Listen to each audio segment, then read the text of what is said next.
Within the last half hour, we've learned 9 people were injured after a shooting in uptown Minneapolis overnight. 2 of those victims suffering from life-threatening injuries. The incident happening at Rain nightclub, which is northwest of Bede-Makaska, just before 12:30 this morning. This is video from the scene here. The Minneapolis Police Department says officers from all 5 precincts responded to this scene. There they found 4 victims, all in their 20s, including a man with life-threatening gunshot wounds. An 18-year-old man later arrived at the hospital who was injured during the shooting. Then 4 additional victims in their 20s arrived at the hospital, one with life-threatening injuries. MPD says no arrests have been made. We'll stay on top of that story. And take a look at this photo from the New Brighton Department of Public Safety of a vehicle versus house crash yesterday evening. It happened around 8:30. The department says no one was injured and the driver was taken into custody for DWI. Fire crews were also able to secure a damaged water line and protect the property from further damage. Right now, dozens of families are waiting to learn what comes next after a massive apartment fire in St. Louis Park. That fire broke out at the Helix Apartments just before 5 Friday night. City officials say roughly 90 apartments on the west side of the building were destroyed. Our Jessica Hart has more on the damage there and the help available for those impacted.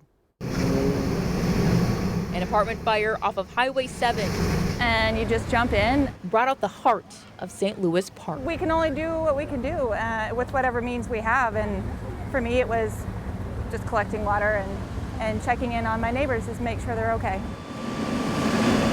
The city of St. Louis Park says the Helix Apartments fire destroyed 90 units.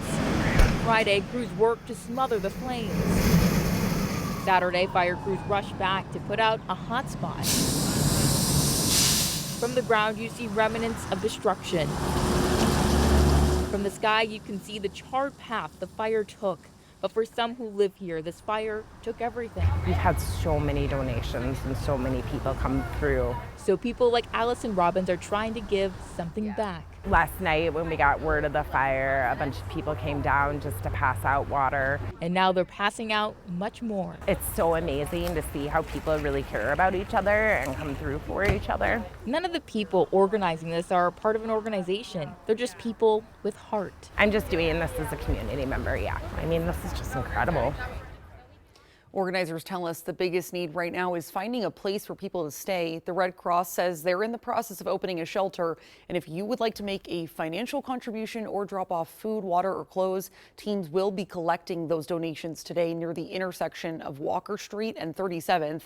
The St. Louis Park Emergency Program is also providing resources to those displaced residents.